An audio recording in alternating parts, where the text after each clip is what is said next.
Bible के अनुसार अभिषेक anointing की सामर्थ्य कहानी। परंतु तुमने उस पवित्र जन से अभिषेक पाया है। एक यूहन्ना 2:20 बाइबल में अभिषेक एनॉइंटिंग का अर्थ केवल तेल लगाना नहीं है, बल्कि परमेश्वर द्वारा किसी व्यक्ति को एक विशेष कार्य के लिए चुनना, अलग करना और पवित्र आत्मा की सामर्थ्य देना है।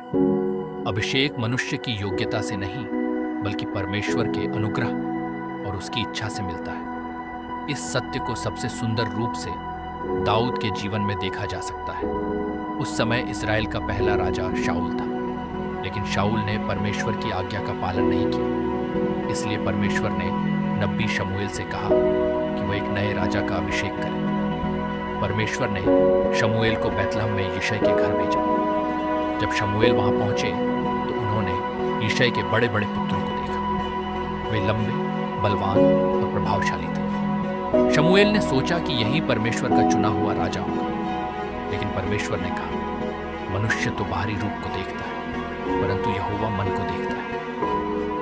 एक शमूएल 16 यिशै के 7 पुत्र सामने आए, परंतु परमेश्वर ने किसी को नहीं चुना।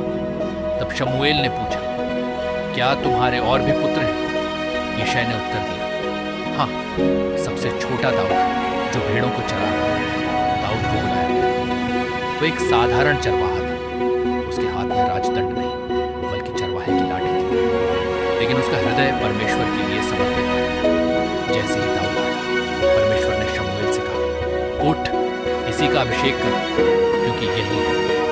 एक शमूएल 16-12 शमूएल ने सबके सामने दाऊद के सिर पर तेल उड़ेगा और उसका अभिषेक किया। उसी दिन से यहोवा का आत्मा सामर्थ्य के साथ दाऊद पर उतर आया। अभिषेक मिलते ही दाऊद राजा नहीं बना। उसे वर्षों तक प्रतीक्षा करनी पड़ी। उसने कठिनाइयां झेली, जंगलों में छिपा, शाऊल के अत्याचार से, लेकिन उसने परमेश्वर पर भरोसा नहीं छोड़ा। यही सच्चे अभिषेक की पहचान है। अभिषेक में केवल ऊंचा नहीं होता, बल्कि पहले हमें नम्र और विश्वास योग्य बनाता। एक दिन फलिश्तियों का विशाल योद्धा गोलियत इस्राएल की सेना को ललकार दिया। सभी सैनिक डर गए, लेकिन दाऊद ने कहा, मैं सेनाओं के यहोवा के नाम से तेरे पास आता हूँ।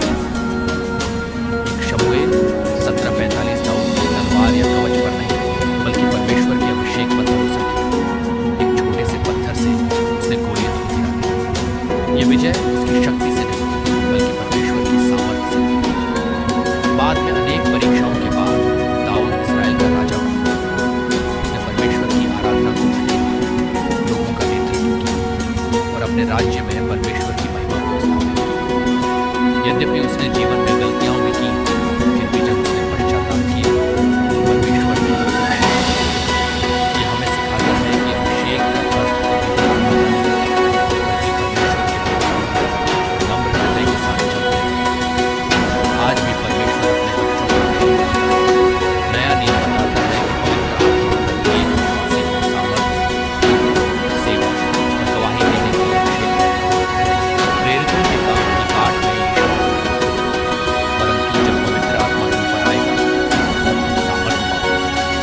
ये अभिषेक आपका है, परमेश्वर के वचन को समझ से लोगों की सेवा करना और मसीह के समान होना चाहिए। इसलिए हमें केवल बाहरी सुंदरता नहीं, बल्कि पवित्र आत्मा का अभिषेक करना चाहिए। जब हम प्रार्थना करते हैं, बाहरी रूप नहीं, हृदय को देखता है। अभिषेक परमेश्वर का उपहार है, मनुष्य की उपलब्धि नहीं। अभिषेक के बाद भी धैर्य और विश्वास की परीक्षा होती है। पवित्र आत्मा का अभिषेक भय को साहस में बदल देता है। जो व्यक्ति परमेश्वर के प्रति नम्र रहता है, वही लंबे समय तक उसके अभिषेक में चलता है। अभिषेक का उद्देश्य अपनी महिमा नहीं, बल्कि परमेश्वर की महिमा प्रकट करना है। आज भी पवित्र आत्मा विश्वासियों को सामर्थ्य देता है कि वे संसार में यीशु मसीह के सच्चे गवाह बने। प्रार्थना।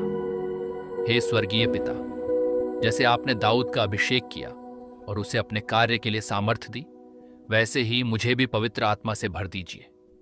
मेरा हृदय शुद्ध, नम्र और आज्ञाकारी बनाइए, ताकि मैं आपके राज्य के लिए उपयोगी बन सकूं। यीशु मसीह के नाम में प्रार्थना करता हूं, आमीन।